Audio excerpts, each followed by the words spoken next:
첫날이죠. 강의 소개하고 또 진도에 대한 얘기를 좀 한번 해보겠습니다. 그 한 장짜리 안내장이 나갔는데 그 나중에 한번 참고해 보시고, 그게 제가 이제 하는 일련의 수업의 내용들을 간략히 정리하는 해놓은 것이거든요. 참고하시면 됩니다. 그리고 이제 우리 학원은 항상 보통 2개월 과정으로 진행이 되지 않습니까? 이제 7, 8 과정이 시작되었고 또 90 과정이 시작될 건데, 과정이 각각 시작되기 전에 한 달 정도 전에 미리 단과 예정안, 그래서 수업에 대한 내용을 자세히 기록한 안내장이 비치되어 있거든요. 그래서 그걸 참고하시면 앞으로 해야 될 수업이 뭔지를 대충 짐작할 수 있을 것입니다. 일단 첫 시간이니까 구에 대한 말씀을 좀 드리겠습니다. 우리 시험이 조금씩 변해 왔습니다. 근데 그 변화가 제일 컸던 해가 2025년 올해부터입니다.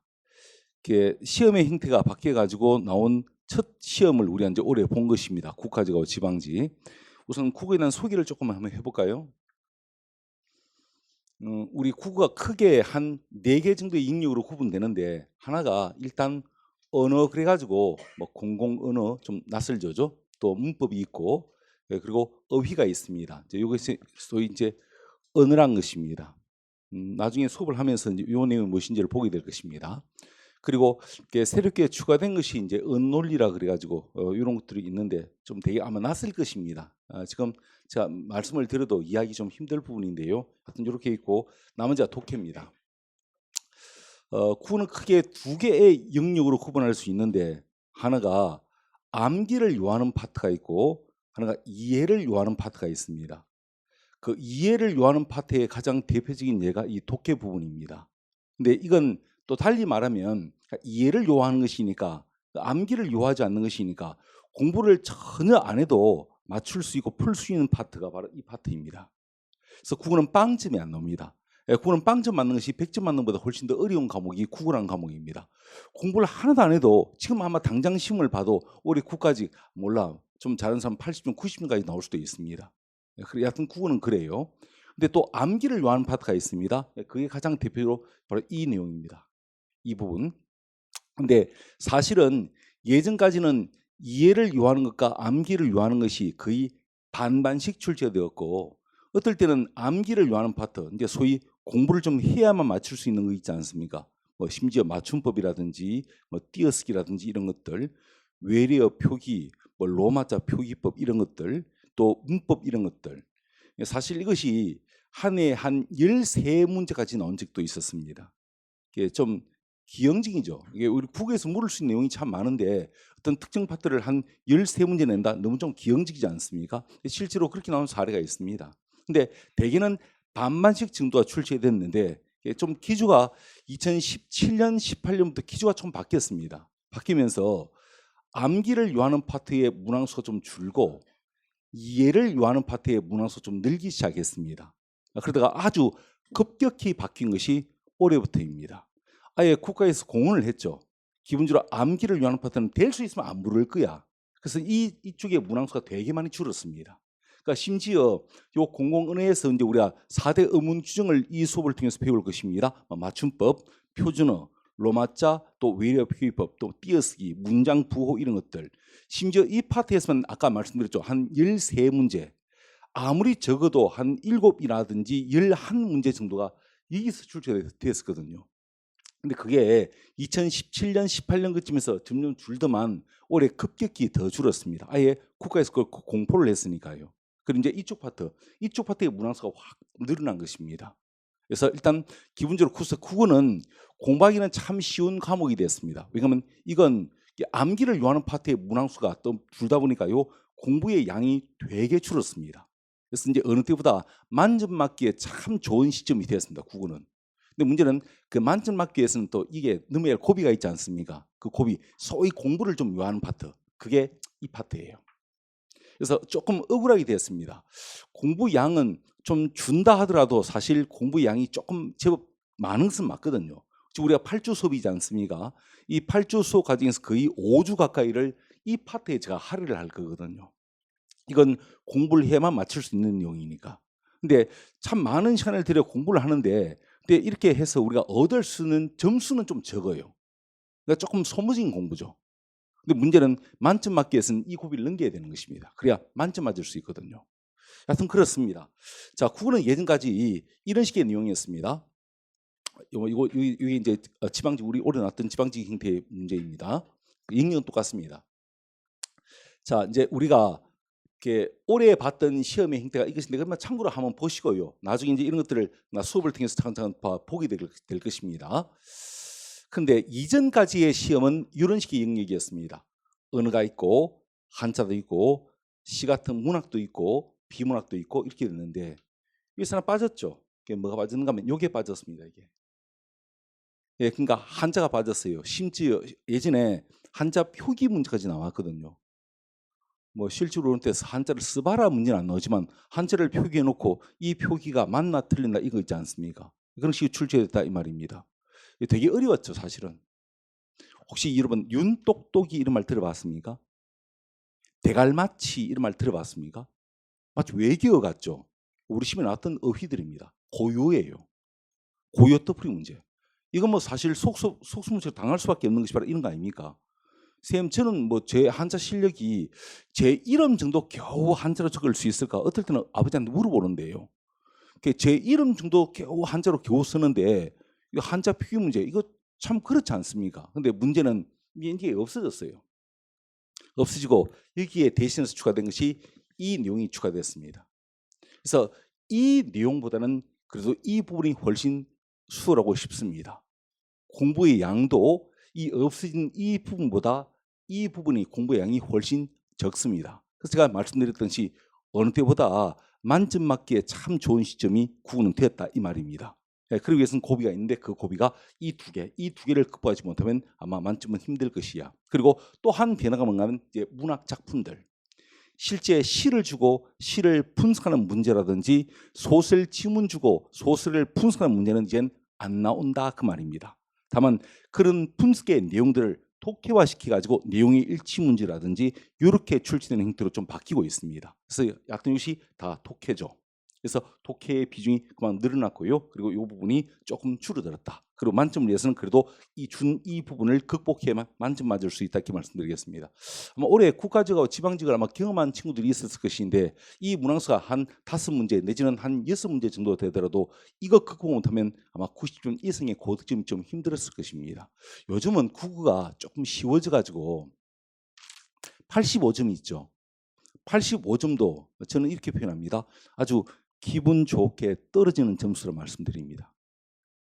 100점 만점에 85점이 낮은 점수는 아니지 않습니까? 근데 이건 합격 컷을 넘기지 못하는 점수가 되는 것이에요. 우리 공무원 시험은 합격과 불합격만 있지 않습니까? 그래서 사실 40점 먹고 떨어지나 20점 먹고 떨어지나 85점 먹고 떨어지나 그 점수는 똑같지 않습니까? 합격 컷을 넘기는 안전한 점수, 그게 물론 국어 한 것만 보면 그래도 90점 이상은 돼야 안 되겠습니까? 그래서 85점도 사실은 이제는 떨어진 점수예요. 또 90점, 이 90점도 사실은 내세울 만한 나 좀 잘했어라고 내세울 만한 점수는 못 되는 것이에요. 그냥 무난했다. 한 95점 이상 정도가 돼야 좀 잘했다 이야기하지. 그 정도로 국어가 좀 쉬워졌어요. 이거는 이 파트가 늘어났기 때문에, 지문 파트가 늘어났기 때문에 그렇습니다. 근데 문제는 그 한두 개의 싸움이죠. 그 한두 개의 싸움, 그 한 점 사이에 포함되어 있는 인원수가 엄청나게 많은 것이에요. 그러니까 누가 90점과 95점 그 사이의 갭이 너무 크다 이 말입니다. 그걸 극복하기 위해서는 할 수 없이 좀 이 어려운 공부를 해야 된다 말씀드리겠습니다. 그래서 지금은 그 독해 문제가 되게 많이 늘어났는데 기본적으로 공부를 좀 요하는 암기를 요하는 파트가 좀 있다더라. 근데 그게 문항수가 되게 줄었지만 그거 극복해야만 95점 이상 만점 맞을 수 있는 그런 것이 국어라더라 정도만 지금은 마음으로 이렇게 알고 있으면 되겠습니다. 됐죠? 됐고요.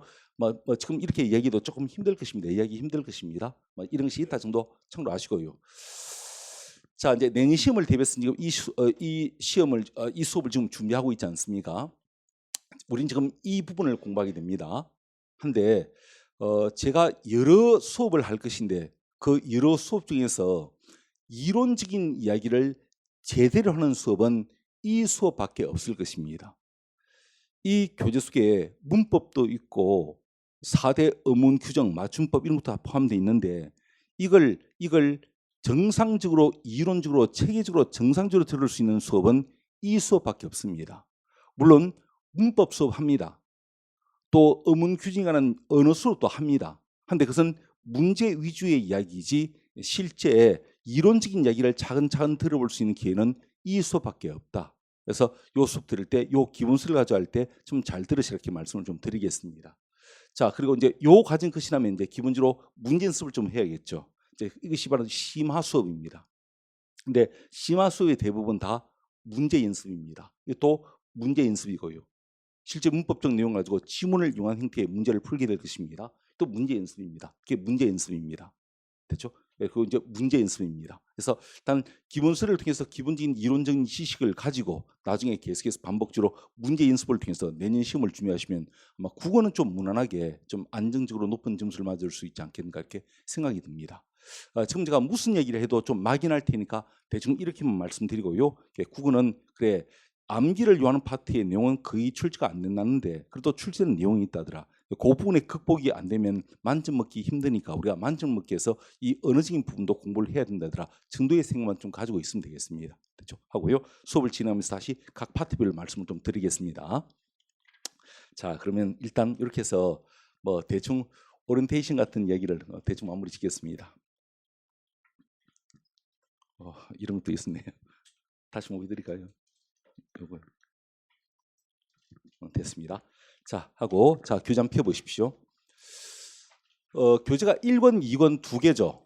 두 개인데 1권이 주로 좀 두껍습니다. 주로 이제 언어적인 부분하고 비문학적인 내용 그리고 뒤에 한자 파트가 뒤에 있고 2권이 주로 문학에 관계된 내용이 담겨 있습니다.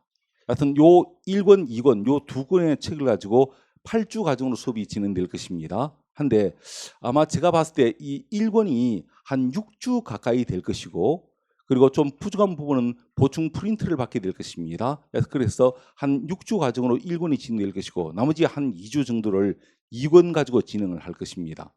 그리고 아마 대부분은 일반 행정직을 준비하는 친구들, 소위 국가직하고 지방직, 일반 행정직을 준비하는 친구들이 일반직이겠지만 그래도 쌤 저는 군무원을 준비하고 있어요.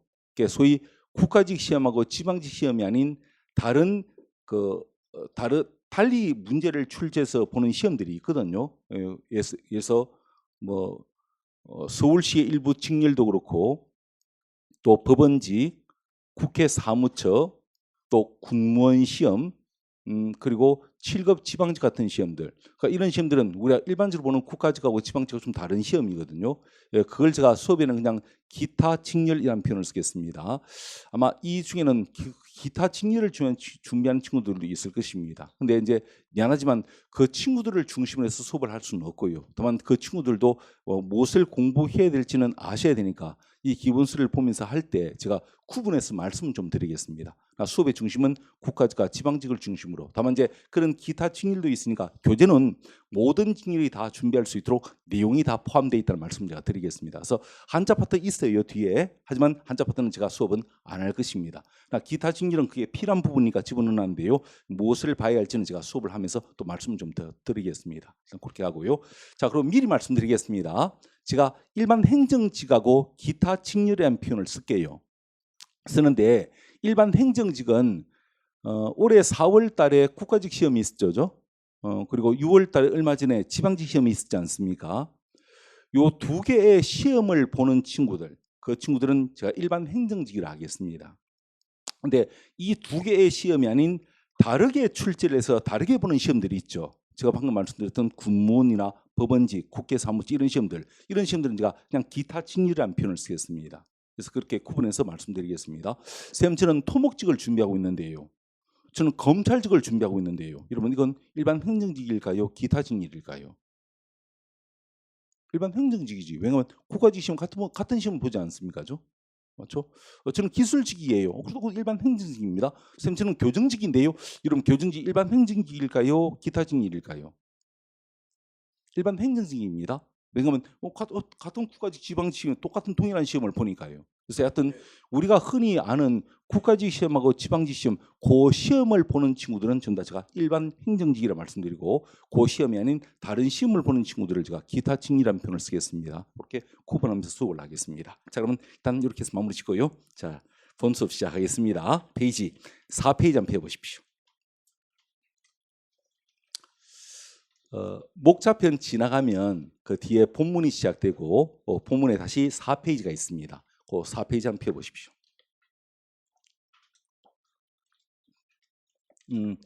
이렇게 나와 있는 페이지 펴보십시오. 뒤로 쭉 넘기시면 현대문법에서 나와 있죠.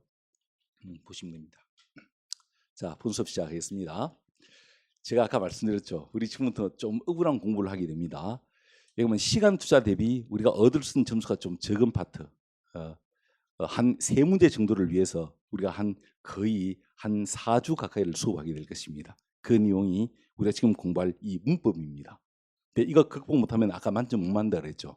그러니까 만점 먹기 위해서 우리가 좀 뼈아픈 공부를 해야 됩니다. 일단 볼게요. 4페이지입니다. 자, 이제 본 수업입니다. 문법입니다. 문법은 크게 5개의 영역, 적게는 4개의 영역으로 구분되는데 그 중에 하나가 문법 일반론입니다. 그러니까 4페이지의 내용이 문법 일반론이에요. 그래서 나름 좀 중요해서 우리가 별표를 치면서 공부할 것이 한 3군데가 되는데 그 중에 한 군데가 올해 국가직에서 출제가 됐었습니다.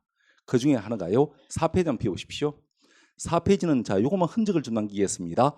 양괄호 2번 동그라미, 양괄호 3번 동그라미. 언어는 내용과 형식으로 이루어져 있다. 그 중에 형식을 자 한번 찾아서 문제를 보십시오. 형광펜 같은 거 있으면 음성 또는 말소리라고 부릅니다. 조금 고상한 표현을 쓰겠습니다. 이것을 시, 니, 피, 앙이라 그럽니다.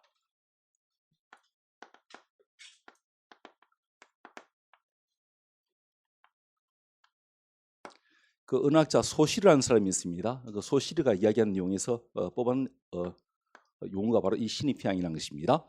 내용도 있다. 내용은 의미 한 문제를 보십시오. 그것을 시, 니, 피, 에라 그럽니다. 시니피앙, 시니피에라고 부릅니다. 그렇죠? 마치 언어는 내용과 형식으로 이루어져 있다. 언어의 내용을 의미, 언어의 형식을 음성 또는 말소리라 부른다 이 말입니다.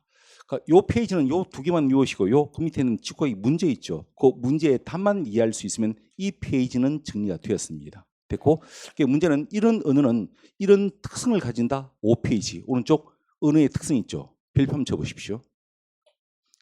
자, 제가 문법 일반론의 별표를 3군데 칠 것인데 그 중에 제일 첫 번째가 바로 이 부분입니다. 여기서 이제 올해 국가직에서 출제가 되었었습니다. 자, 우리 지금 뭘 보는가 하면 언어의 자의성, 사회성, 기호, 역사성 이런 것을 공부하게 될 차례입니다. 우선 양괄호 1번, 2번은 둘을 묶어서 같이 이해하시면 됩니다. 둘을 한번 묶어보십시오. 묶으시고 여러분 이거 한번 그 오른쪽 날개 부분에 이거 한번 적어보시겠습니까? 이쁘게 한번 그려보십시오. 이겁니다. 그릴 수 있을 만큼 한번 그려보십시오. 5페이지입니다. 오른쪽 날개 부분에. 자, 이걸 우린 한국어에서는 꽃이라 부르고 중국에서는 이걸 푸아라 부르고 영어에서는 이걸 플라워라고 부르죠. 이것은 내용이라 부르고 이것을 형식이라 그럽니다. 근데 자, 스미스 천천히 들으십시오. 기호성이 뭐냐면 이게 기호성이에요. 여러분 지금 이게 다 기호들 아닙니까? 이게 다 기호들이죠. 이게 다 기호들입니다.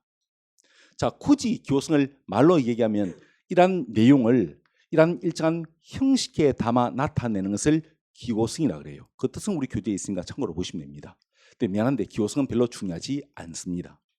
됐죠? 다만 이렇다. 기호성은 내용을 일정한 이러한 형식들에 담아서 나타내는 것을 기호성이라 부른다. 이게 문제는 자의성입니다. 자의성 밑에 별표 한번 쳐보시겠습니까? 자, 그럼 한번 물어봅시다. 여러분, 이것을 반드시 요 형식으로 나타내야 한다. 그런 필연성이 있을까 그 말입니다. 만약에 필연성이 되면 어떤 일이 벌어지는가 하면 전 세계 모든 말은 다 똑같아져야 됩니다. 다시 말해 요걸 반드시 이렇게 적어야 한다는 필연성이 되면 그러면 중국에서도 이렇게 적고 있어야 될 것이고 영국에서도 이렇게 적고 있어야 될 거 아니겠습니까? 근데 나라마다 다 제각각의 표기를 가지고 있다는 것은 결국 이것은 반드시 요 형식만 가지고 나타내야 한다. 그런 필연성은 없다 그 말이겠죠. 그러면 이 두 개는 어떻게 결합됐을까요? 그냥 임의로 마음대로 결합됐다는 것입니다. 그 임의로 마음대로 결합됐다. 그 임의로 마음대로를 좀 고상한 한자로 돌려서 말하면 그게 바로 자의적으로 결합됐다는 것이거든요. 이걸 은의의 자의성을 부릅니다. 이게 참 중요합니다. 자의성요. 뜻을 꼭 기억하십시오. 내용과 형식 사이에 아무런 필연성이 없다. 그것이 은혜의 자의성의 뜻입니다. 근데 사실 이 뜻만 가지고도 풀 수 있는 문제가 참 많습니다. 많은데 순발력이 떨어져요. 실제 문제 풀 때는. 그래서 몇 가지 좀 암기하십시오. 밑에 박스에 있죠? 눈높이. 다시 별표 한번 쳐보십시오. 그 밑에 박스가 학교에서 가르치는 아주 대표적인 자의성을 뒷받침하는 기본적인 4가지 예시입니다. 반드시 별표 쳐놓고 암기하십시오. 됐죠? 자, 그 중에 박스 첫 번째가 바로 이겁니다. 바로 나라마다 말이 다름을 통해서 은혜의 자의성을 뒷받침할 수 있다는 것입니다. 우리 방금 본 예가 바로 그거 아니겠습니까? 사실 이 사실은 세종께서도 아셨습니다. 나라 말씀이 퉁기게더라 문자오라 쓰러 사마티 아니할세. 우리말이 중국 한자와 다르더라 그 말입니다. 바로 이것이 바로 은혜의 자의성을 언급하고 있는 부분이라고 볼 수 아니겠습니까? 그죠? 됐죠? 됐고요. 자, 다시 화면 바꾸겠습니다. 놓친 화면은 나중에 쉬는 시간에 제가 볼 준비서 있을 것이거든요. 그래서 나중에 필기 놓친 것은 저한테 이야기하시면 제가 보여드리겠습니다. 됐죠? 자, 화면 넘기겠습니다. 자, 두 번째, 은혜의 역사성을 통해서도 은혜의 자의성을 뒷받침할 수 있다. 자의성 우리 책에 다 있으니까요. 적을 필요 없습니다. 자, 보기만 하십시오. 수업이니까 제가 이해는 좀 돕겠습니다. 자, 보십시오. 이걸 형식이라 부르죠. 이것을 내용이라 부릅니다. 우리 왜 어린 백성이 할 때 어린, 이건 어리석은 백성, 어리석다는 의미로 예전에 쓰인 말이지 않습니까? 근데 이제 세월이 좀 흐르니까 이게 나이가 적다 이렇게 바뀌었죠. 맞죠? 자, 보십시오. 만약에 이 형식은 반드시 이 내용만 나타내야 해. 그런 필연성이 되면 시간이 아무리 흘렀어도 이 형식은 이 내용만 나타내고 있어요. 그게 정상 아니겠습니까? 근데 시간이 좀 흐르니까 이 형식이 이제는 이게 아닌 이 내용을 나타내고 있더라고요. 그럼 애초 이 형식은 반드시 이 내용만 나타내야 해. 그런 필연성이 있었을까? 없었겠죠. 그러니까 세월이 바뀌니까 지금 이 형식이 이 내용을 나타내고 있는 거 아니겠습니까? 사실 이해가 은혜의 역사성의 한 예이거든요. 그러나 이해를 통해서 내용과 형식 사이에 아무런 필연성이 없다. 뒷받침할 수 있지 않겠습니까? 맞죠? 이런 것이고요. 자, 세 번째 동음이어요. 네 번째 이음 동의어 똑같습니다. 자, 올해 출제는 바로 이 부분에 출제되는데요. 보십시오. 이것은 형식이죠. 이것은 내용이죠. 배에서 동동 떠다니는 선박으로서의 배도 있고 달랑달랑 달리는 과일의 배도 있고 또 우리 마누라의 볼록 나와 있는 사람 아래 배도 있지 않습니까? 자, 이것은 형식, 이것은 내용입니다. 만약에 이 형식은 반드시 이 내용만 나타내야 해. 그런 필연성이 있다면 진짜 그래야겠지만요. 이 형식이 이 내용도 나타낼 수 있다는 것은 결국 이것은 반드시 이 내용만 나타내야 해. 그런 필연성은 없는 것 같습니다. 바로 이것이 동음이의어라 볼 수 있죠. 이걸 통해서 그것을 뒷받침할 수 있고요. 마지막 이음 동의어. 음은 다른데 뜻은 똑같은 거 있지 않습니까? 보십시오. 속옷, 내의 다 똑같이 속에 있는 옷이라는 뜻이죠. 이것은 내용이고요. 이것은 형식일 것입니다. 자, 만약에 이 내용은 반드시 이 형식만 가지고 나타내야 해. 그런 필연성이 있다면 진짜 그래야겠지만 이 형식을 가지고도 이 내용을 나타낼 수 있다는 것은 결국 이것은 반드시 이 형식만 가지고 나타낸다. 그런 필연성은 없었겠다 그 말이겠죠. 결국 뜻이 내용과 형식에 아무런 필연성이 없다. 뒷받침할 수 있지 않겠습니까? 이걸 은혜의 자의성에 이해가 된다 이렇게 보는 것입니다. 자, 4가지 기본적으로 꼭 암기하십시오. 첫 번째, 나라마다 말이 다름을 통해서. 두 번째, 은혜의 역사성을 통해서. 세 번째, 동음이어요. 네 번째, 이음 동의어 등을 통해서 은혜의 자의성을 뒷받침할 수 있다는 것입니다. 사실은 역대 이게 제일 출제가 많이 됐거든요. 그리고 올해 국가직에서도 이것이 자의성 이 부분에서 출제가 됐던 것입니다. 자, 가령 예를 들어서 우리 경상도에서는 부추를 또 뭐라 그러죠? 정구지 그러죠. 부추, 정구지. 이게 이 보기가 출제됐는데 부추, 정구지 따지면 이 넷 중에서 어디에 해당될까요? 이음 동의어죠. 맞죠? 이음 동의어. 뒷받침할 수 있지 않겠습니까? 이제 그렇게 그래서 자의성을 묻는 예가 출제됐다 이 말씀이에요. 이해하시겠습니까? 그래서 기본적으로 암기해 두시고 이런 문제를 빨리 풀 수 있다 말씀드리겠습니다. 자, 요거 말고도 또 중요한 게 밑에 양괄호소 한번 은혜 객관성 있죠? 여러분 그런 동그라미 한번 쳐두십시오. 아니 좋아. 별표 한번 쳐볼랍니까? 객관성. 그것도 별표 한번 쳐두겠습니다. 은은 주관지키지 않고 객관성을 가지고 있다는 것이에요. 다시 말하면 은은 은한 개인에 의해서 주관적으로 변개될 수 있는 성격. 자, 좀 쉽게 말할게. 은은 개인에 의해서 주관적으로 달라질 수 있는 성격이 아니다 이 말입니다. 왜? 은은 사회적 약속이니까요. 은은 사회적 계약이니까요. 그래서 은한 개인에 의해서 임의로 그 의미가 달라질 수 없다 그 말입니다. 자, 예를 들어서 제가 이렇게 하면 이해 한번 들어보겠습니다. 여러분, 이걸 우리 언어 사회에서는 이거 뭐라고 약속을 정했습니까? 분필이라고 약속을 정했죠. 맞죠? 근데 사실 근데 이 사물하고 분필 그 형식 사이에는 아무런 연관성이 없지 않겠습니까? 그죠? 그래서 내가 이놈을 짝대기라 불러볼게요. 여러분, 내가 이놈을 짝대기라 부를 수 있는 것은 은혜의 어떤 성격에 기대 가지고 짝대기라 부를 수 있는 것입니까? 은혜의 자의성에 기대 가지고요. 맞죠? 내가 짝대기를 부를 수 있는 것입니다. 근데 내가 이걸 짝대기라 부르는 순간 나는 은혜의 무엇을 어긴 것이에요? 은혜의 사회성을 어긴 것이겠죠. 이 형태 이해하시겠습니까? 다시 한번 들어볼게. 자, 우리 언어 사회에서는 요 놈을 칠판이라 약속을 정했죠. 맞죠? 근데 사실은 이걸 꼭 칠판이라 부를 필요가 있겠습니까? 왜냐하면 이 사물과 칠판 그 형식 사이에는 아무런 필연성이 없을 것인데요. 그래서 내가 이름을 그냥 마분지라 부를게요. 그럼 내가 이걸 마분지라 부를 수 있는 것은 내가 은혜의 어떤 성격을 이용해서 이렇게 부른 것입니까? 은혜 자의성에 의지해서 이용해서 맞죠? 그래서 내가 마분지라 부른 것입니다. 근데 내가 이름을 마분지라 부른 순간 나는 은혜의 무엇을 어긴 것이에요? 은혜의 사회성을 어긴 것이겠죠. 우리 어느 사회에서는 이것을 칠판으로 약속을 정했지 않습니까? 그 약속을 제가 어긴 것이에요. 이런 식의 내용으로 예전에 국회 사무처하고 지금은 없어진 소방직에서 출제됐던 것입니다. 됐죠? 하여튼 그래서 마치 은혜는 사회적 약속이다, 사회적 계약이다. 그래서 이러한 개인에 의해서 임의로 바꿀 수 없다 그 말입니다. 그래서 이 사회성을 달리 뭐란다? 우리 좀 난리 한번 보십시오. 일명 불변성, 불변성 내지는 바꿀 수 없다, 불역성이라는 표현을 쓴다. 바꿀 수 없다 해서 불역성이라는 표현을 쓰는 것입니다. 됐죠? 그래서 은혜 사회성을 달리 이런 말이 은혜의 불역성이다. 됐고요. 또 두 번째, 은혜는 신생, 성장, 3일의 과정을 밟습니다. 은혜는 태어나고 성장하고 죽어 없어지는 변화의 과정을 밟는다 그 말입니다.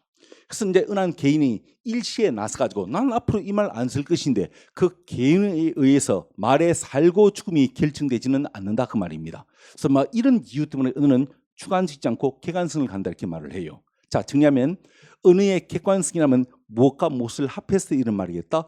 사회성과 역사성 이 두 개를 합해서 은혜의 객관성이라 부릅니다. 근데 방금 제가 은혜의 사회성은 달리 은혜의 뭐라 그랬습니까? 불역성이라 그랬죠. 바꿀 수 없다 그랬죠. 맞죠? 근데 은혜는요 바뀔 가능성도 있는 것이에요.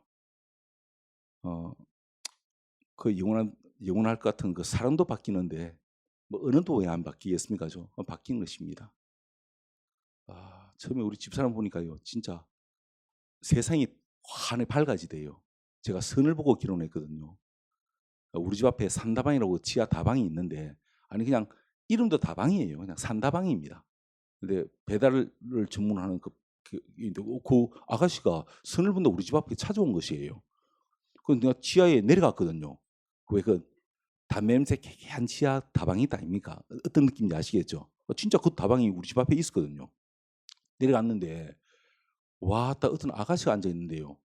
그 진짜 그 주위가 환하게 보이대요. 사실은 우리 집사람도 참 진짜 이뻤는데 우리 장모님이 진짜 이쁘대요. 그 옥색 저고리를 입고 나오셨는데 한복을 입고 나오셨는데 머리 뽀글뽀글하게 그 아줌마 파마하고 있지 않습니까? 근데 진짜 곱대요.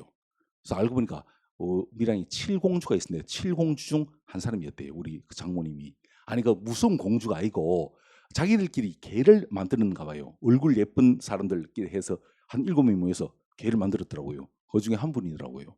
이해가 되대요. 그래서 그게 억수로 좋대요.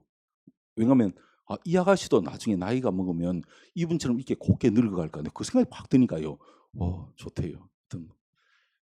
그렇게 참 영원할 것 같던 그 사랑 그것도 변합니다. 그렇죠? 어제도 욕 실컷 얻어먹고 하여튼 그랬는데요. 오늘 아침에 쳐다보지도 않대요. 놓을 때요. 하여튼 뭐 그렇습니다. 요즘도 집사람 손만 잡으면 가슴이 두근거린다. 그럼 병원에 가야 됩니다. 그 심장에 문제가 있는 것이죠. 상도 변합니다. 사랑도요. 근데 이 말도 왜 안 변하겠습니까? 변하는 것입니다. 그래서 이 은혜의 역사성을 달리 가역성, 바뀔 가능성이 있다 해서 이걸 가역성이라고 부르는 것입니다. 됐죠? 정리할게. 은혜의 사회성은 다른 말로 은혜의 불력성, 은한 개인에서 바꿀 수 없다 해서 은혜의 불력성이라고 부르고, 은혜의 역사성은 다른 말로 은혜의 가역성이라 부르기도 합니다. 하여튼 이 두 개를 합해가지고 은혜는 객관성을 가진다 이렇게 말을 합니다. 대충 그렇게 이해하시고요. 자, 뒷페이지. 근데 사실은 제가 왜 이걸 별표로 흔적을 남기는가 하면 사실 자의성도 그렇고 사회성이나 역사성도 이걸 설명할 만한 예가 되게 많은 것이에요. 가령 우리 메모 한번 하고 뒤로 넘기겠습니다. 그 은혜 역사성 있죠. 그 니은 성장 있지 않습니까? 니은 성장 그 밑에 112쪽 참고라고 하면 메모 한번 해보십시오. 112쪽 참고.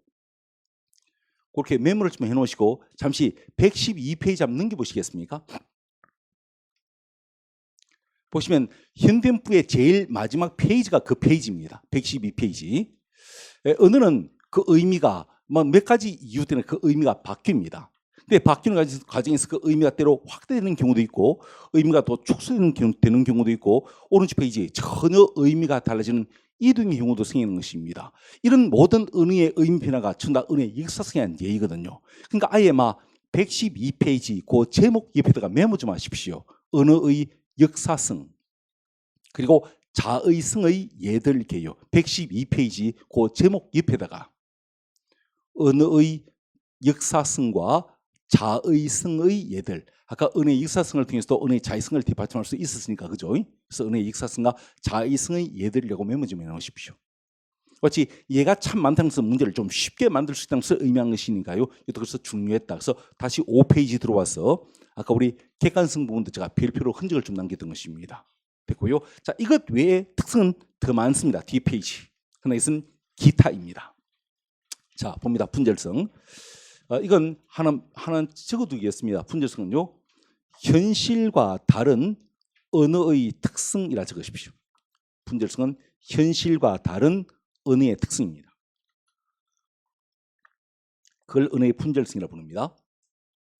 현실은 연속적으로 이어지는데 언어는 그걸 그대로 전달시킬 수가 없습니다. 항상 나누고 쪼개고 분질러서 전달시킬 수밖에 없는 성격을 언어는 가지고 있다는 것입니다. 그 가장 대표적인 예로 무지개 예를 많이 듭니다. 사실은 우리 교재 제일 마지막 예 있죠. 이해도 참 좋은데 그 연속되는 시간 그러지 않습니까? 그 연속되는 시간 그 밑에다가 이렇게 메모 한번 해보시겠습니까? 시간, 속도, 길이, 시간, 속도, 길이 등 모든 숫자적 표현들이라고 메모 좀 하십시오. 모든 숫자적 표현들. 그게 길이든 부피든 넓이든 관계없습니다. 모든 숫자적 표현들이죠. 날짜이든 시간이든 관계없습니다. 여튼 1, 2, 3, 4도 이게 분질러 놓은 기호들이지 않습니까? 그렇죠? 이런 숫자적 표현들. 이것도 좀 괜찮은데 학교에서는 사실은 이 무지개 예를 많이 듭니다. 자, 편하게 한번 들어보십시오. 하늘에 뜨는 무지개. 이게 정확히 어디서 어디까지 빨, 주, 노, 초, 파는 뭐 이렇게 경계를 정할 수 있겠습니까? 그게 못 정하죠. 지금 무지개에서 이렇게 연속적으로 이어져 있지 않습니까? 근데 할 수 없습니다. 이걸 우리가 우리 말로 표현할 때는요, 이렇게 빨, 주, 노, 초, 파는 게 이게 7개로 쪼개서 전달시킬 수밖에 없는 것이에요. 사실 우리 언어 사회에서는 무지개 색을 7개로 쪼개죠. 근데 어떤 민족은 무지개 색을 4개로 보는 민족도 있습니다. 어떤 민족은 무지개 색을 2개로만 보는 민족도 있어요. 근데 어차피 4개이든 2개이든 7개이든 사실 색과 색 사이의 경계를 정할 수 없지 않겠습니까? 마치 현실은 연속적으로 이어지는데 알 수 없어. 우리가 말을 통해서 설명할 때는요, 빨, 주, 노, 초 이렇게 나누고 쪼개고 분질러서 전달시킬 수밖에 없는 성격을 언어는 가지고 있다는 것이에요. 그게 언어의 분절성이라는 것입니다. 이런 것도 있고, 자 밑에 5번 개방성. 이걸 다른 말로 창조성을 합니다. 왼쪽 날개 있죠? 창조성이라고 부릅니다. 자, 이것은 이 전제에서 시작됩니다. 사람은 이미 태어날 때부터 말을 만들어 쓸 수 있는 능력을 가지고 태어난답니다. 그래서 배우지도 않았습니다. 가르쳐 주지도 않았습니다. 안 했지만요, 문장 길이에 치아 한도 받지 않고 새롭게 끊임없이 어떤 말을 만들어낼 수 있다. C와 같이 은어는 새롭게 계속해서 만들어낼 수 있는 어떤 열려있는 기호책이라는 의미에서 개방성이라는 표현을 쓰기도 하고요. 또 때로 은어는 사람의 생각도 열어줍니다. 그래서 실제 존재하지 않는 상생의 사물을 가지고 언어를 통해서 표현해낼 수 있게 만들어준다. 그래서 언어는 바로 일리 있는 기호책의 개방성이라는 표현을 쓰는 것입니다. 다른 말로 창조성 그러고요. 이런 것도 있다. 밑에 6번 추상성. 여튼 지금 우리 기타를 보고 있는 중입니다. 자, 제가 있은 이런 예함 들어보겠습니다. 가령 이것의 공통점 한번 말해 보십시오. 모닝, 아반떼, 소나타, 그랜저, 에쿠스의 공통점. 차 내지는 자동차. 맞죠? 지금 제가 개별적인 5개의 사례를 예를 들지 않습니까? 그래서 공통된 속성을 뽑아서 차 내지는 자동차라 그랬죠. 언어는 이럴 수 있답니다. 언어는 우리 교재에 어떤 개별적인 사례에서 공통된 속성을 뽑아가지고 이걸 뭐 일반화, 종합화 정도만 해도 참 이해하기 쉬울 것인데 좀 말을 좀 어렵게 해요. 추상화라는 표현을 씁니다. 그래서 추상화시켜서 언어를 표현할 수 있는 언어로 표현할 수 있는 성격을 언어는 가지고 있다는 것이에요. 이걸 언어의 추상성이라고 부릅니다. 그래서 사실은 그건 참고로 아십시오. 참고. 그래서 이것은 예외. 예외 바로 고유명사. 이 고유명사는 언어의 추상성이 이해가 못 되는 것입니다. 고유명사는 은혜의 추상성에 이해가 못 된다. 왜냐하면 고유명사는 여러 개별적인 사물이 있어가지고 그 사물에서 공통된 속성을 뽑아서 만든 말이 아니지 않습니까? 이 세상에 유일하게 존재하는 그 한계를 이루는 말이 고유명사니까요. 그렇죠? 따라서 이 고유명사는 은혜의 추상성에 이해가 못 된다 그 말입니다. 이렇게 참고로 하시면 됩니다. 자, 끊고요. 요까지 이렇게 한번 나눠보십시오. 이렇게 끊어보십시오. 자, 우리 번 요 6번 추상성까지가 은혜의 그 밑에 풍선 표시에 나와 있죠. 일명 기호적 특성이다 부르고요. 그리고 밑에 은혜의 체계성은 은혜의 구조적 특성입니다. 자, 은은 크게 밑에 풍선 표시처럼 기호적 특성과 구조적 특성 두 가지로 구분되는데 아마 그 대부분이 기호적 특성일 것입니다. 근데 우리 공무원 시험은 사실은 좀 까칠하게 굳이 막 따지면서 묻지는 않는데 학교 교과 과정은 되게 좀 까칠하게 구분하는 내용들을 많이 확인합니다. 그래서 지금 제가 머릿속에 생각하는 것은 이런 것입니다. 언어의 기호적 특성에 대한 설명으로 이렇게 묻는 것이에요. 가령 언어의 기호적 특성에 관한 설명을 하면서 1번 언어의 분절성에 대한 얘기를 하고 2번 은혜의 자의성에 대한 얘기를 하고 3번 은혜의 사회성에 대한 얘기를 하고 4번 은혜의 체계성에 대한 얘기를 한번 해보십시다. 자, 물론 이 4개의 설명은 다 은혜에 대한 설명은 맞는 설명이지만 은혜의 기호적 특성과 관계없는 것은 은혜의 체계성이겠죠. 그것은 구조적 특성이니까요. 혹시 그렇게 분류하는 문제를 한번 낼 수도 있을 것 같아서 한번 구분해 본 것입니다. 그래서 참고로 한번 보시고요. 주로 우리 시험은 그중에서 이 기호적 특성 부분에서 주로 출제됐었고 그중에서 우리 앞 페이지 자의성과 사회성, 역사성 이 3가지에서 압도적으로 출제가 많이 됐습니다. 또 그중에서도 가장 많은 것은 자의성 역시 가장 많이 나왔습니다. 자, 좀 근년에 나왔던 문제 우리 왼쪽 6페이지 왼쪽 날개 한번 보시겠습니까? 날개 그 문제 한번 볼까요? 6페이지에 날개 있는 문제입니다. 보겠습니다. 방송은 석방에서 보도로 의미가 변화했다. 바로 묻겠습니다. 은혜의 뭐요? 은혜의 의미 변화. 그렇죠. 역사성이죠. 역사성입니다. 됐고요. 자, 나 밥을 법이라고 하면 다른 사람들이 이해할 수 없다. 이건 은혜의 뭐요? 그렇죠. 은혜 사회성의 A죠. 사회성입니다. 자, 종이가 찢어서라는 말을 배운 애가 책이 찢어서라는 새로운 문장을 만들어낸다. 이거 은혜의 뭡니까? 창조성. 창조성이란 말보다는 개방성이라는 표현을 더 많이 쓰는데 교재는 개방성이라고 그랬죠. 개방성 내지는 창조성입니다. 됐고, 자, 4번째 오늘이란 말은 우리는 오늘이지만 영어는 today라는 표현을 씁니다. 이건 나라마다 말이 다른 말 나타내는 이게 언어의 뭐요? 자의성이겠죠? 자의성입니다. 그래서 이와 같이 각각 이 성격을 묻는 문제. 이건 출제 빈도가 아주 높은 부분이니까 우리가 별표로 흔적을 남겼습니다. 됐고요. 근데 아마 혼자 공부할 때 조금 어려운 것도 있을 것인데 우리 7페이지 한번 보십시오. 여러분 지금 이 기본서를 가지고 하는 수업은 기본 개념을 강화하는 수업이기 때문에요. 이 단계에 있는 문제들이 지금 바뀐 형태와 조금 다릅니다. 그건 아시고요. 그러나 요에 바탕이 되어 있으면 어떤 지문이 주어져도 그 지문을 정확히 읽어낼 수 있는 어떤 능력을 바로 이런 문제를 통해서 키운다 생각하시고요. 문제 형태가 좀 다르더라도 이해해서 보시면 되겠습니다. 그중에 조금 이해하기 힘든 게 일단 1번 한번 볼까요? 7페이지 1번입니다. 그 박스 언어의 특성을 묻는데 앞면 있는 얘가 있죠. 넷째 줄에 무지개. 바로 묻겠습니다. 언어의 뭐요? 언어의 분절성. 그게 답이었습니다. 자, 근데 2번 한번 볼까요? 2번. 왜 해와 달이 고유명사가 되지 못한 이유. 여러분, 해와 달이 고유명사가 아닌 것은 분명한 것 같아요. 이걸 어떻게 알 수 있는가 하면 사진을 보면 알 수 있지. 만약에 해와 달이 고유명사이면요, 세계 모든 사전에서 해와 달을 이루는 말은 다 해, 달이라고 표기되어 있어야 정상 아니겠습니까? 근데 해와 달을 이루는 말이 나라마다 다 다르지 않습니까? 맞죠? 그건 고유명사뿐 아닌 것은 분명한 것이에요. 그 이유가 뭐라고요? 다 나라마다 다른 표현을 쓰고 있으니까요. 이게 언어의 뭐요? 자의성이죠. 맞죠? 또 보십시오. 왜 저 붉고 아름다운 것, 이것은 내용이죠. 그것을 꽃이랄까? 이것은 형식이죠. 자, 왜 이것을 꽃이라 부를까? 그러니까 소위 내용과 형식 사이에 필연성 여부에 관계된 의문이라고 볼 수 아니겠습니까? 같은 이 내용들이 전부 다 은혜의 뭐요? 은혜의 자의성에 관계된 내용이라고 볼 수가 있죠. 좀 더 볼까요? 자, 좀 더 고상한 문제 뒤에 8페이지 한번 보십시오. 8페이지 5번요. 5번 그 박스의 이야기는 사람이란 말이 나라마다 사랑이란 말이 나라마다 다 다르게 표현되고 있다는 얘기를 하고 있는 것입니다. 그럼 바로 묻겠습니다. 그건 은혜의 뭐요? 은혜의 자의성이죠. 그래서 그 지금 5번 박스 제일 끝자리에 기억 속에는 은혜의 자의성이 들어갈 자리였던 것입니다. 따라서 지금 이 5번 문제는 은혜의 자의성의 예를 찾는 문제예요. 그럼 바로 묻겠습니다. 그럼 1번 은혜의 뭐요? 지금 막 쪼개놨죠. 맞죠? 분절성입니다. 따라서 답이 될 수 없고요. 2번은 우리 아직 안 배웠습니다. 달기 꽃기 오라고 울기 때문에 꽃기 오라 적는 것이며, 이걸 왼쪽 날개 한번 보십시오. 언어의 유연성 내지는 필연성 그려놨죠. 자, 필요하면 그 뜻을 한번 적어보시겠습니까?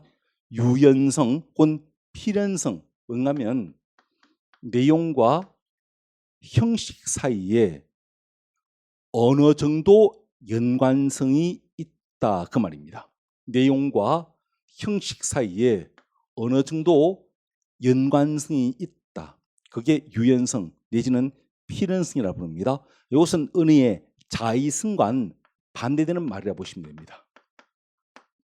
달기 꽃기우라 우니까 우리가 꽃기우라 적는 거 아닌가 이 말입니다. 그렇죠? 그래서 은혜의 유연성은 필연성이라고 해요. 근데 몰라, 공부를 좀 했던 친구들은요, 이까지 알고 있는 사람도 있을지 모르겠습니다. 쌤, 그래도 언어는 자의성을 가지잖아요.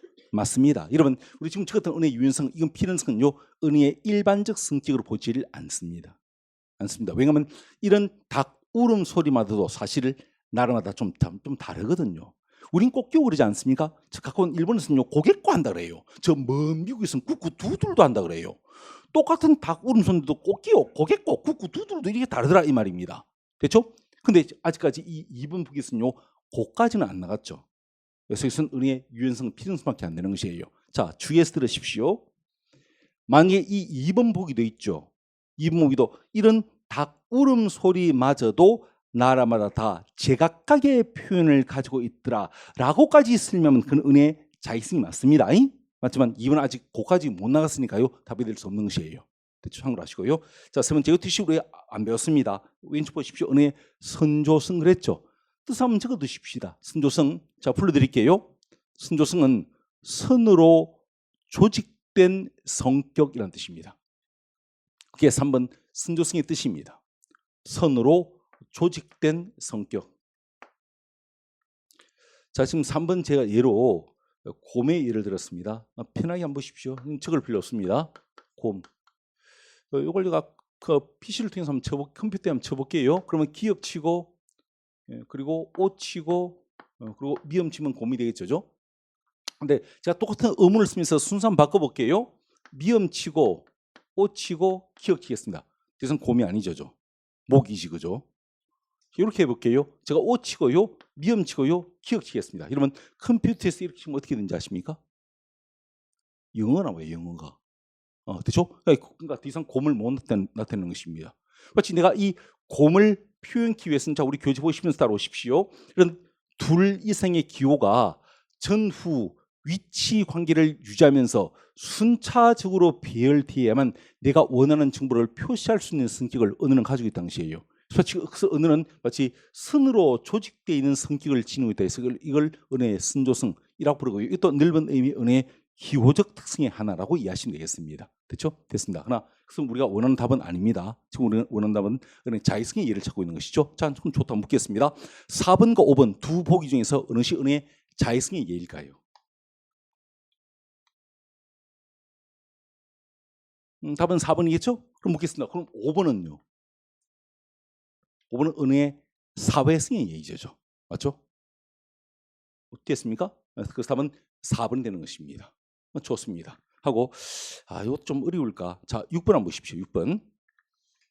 언어에서는 틀린 것은 그랬습니다. 이건 제가 조금 유치하게 장난을 좀 쳐놨는데 일단 1번 보십시오. 언어는 개방지고 무한한 체계이기 때문에 현실에 존재하지 않는 상승의 산물, 관념적, 추상적 행위가 거의 무한에 가깝게 표현할 수 있다. 이건 언어의 뭐요? 개방성, 내지는 언어의 창조성. 됐고, 두 번째, 소리와 음성의 관계는 자의적이나 같이 끊고 물어보십시다. 맞습니까? 소리와 음성의 관계는 자의적이나 속은 것이죠. 틀린 것이에요. 여러분, 언어의 자의성은 내용과 형식 사이에 아무런 필연성이 없다. 그게 언어의 자의성이었죠. 아까 우리 내용을 달리 의미라 불렀고 그 형식을 달리 음성 또는 말소리 그랬지 않습니까? 됐죠? 그래서 자의성을 설명하기 위해서는요, 이 소리와 음성이 아니라 내용과 형식 하든지 아니면 의미와 음성 혹은 말소리라든지 라고 해야 안 되겠습니까? 됐죠? 지금 유치하게 장난친 것이에요. 그래서 그러니까 자의성을 제대로 설명하기 위해서는요, 내용과 형식 사이에라고 하든지 아니면 의미와 음성 또는 의미와 말소리 사이에라고 해야 맞겠죠. 이게 틀린 것이에요. 됐고, 자, 뒷부분 사지약속 수행되면 개인만 바꿀 수다. 이거 맞죠? 이건 은혜의 뭐요? 사회성이죠. 그래서 이 2번 보기는 반만 맞는 보기였던 것입니다. 그래서 이 앞부분이 좀 제가 장난쳐 놓은 것입니다. 됐고요. 3번 좀 어려울 것입니다. 언어는 가장 간단한 주체도 그것이 가리키는 외부의 세계. 우리 국어에서는 그냥 현실하면 될 것을 꼭 보상한 말로 세계 혹은 외부 세계라는 표현을 씁니다. 현실입니다. 그래서 그것을 그대로 반영한 것이 아니다. 자, 제가 힌트 한번 드리겠습니다. 아까 현실과 다른 언어의 특성하면서 하나 적어놓은 것이 있죠. 그게 뭡니까? 현실과 다른 언어의 특성, 언어의 분절성이죠. 사실 이것이 언어의 분절성을 쓰면 교과서의 내용이었습니다.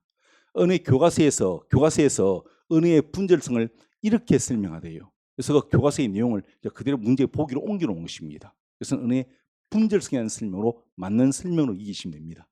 됐죠? 그리고 4번도 맞는 것이고요. 4번은 언어는 인종, 지능, 관계없이 누구나 비슷한 수준으로 이루어진다. 이것을 필요한 프리노트 언어 습득의 균등성. 우리 교재에 나와 있나?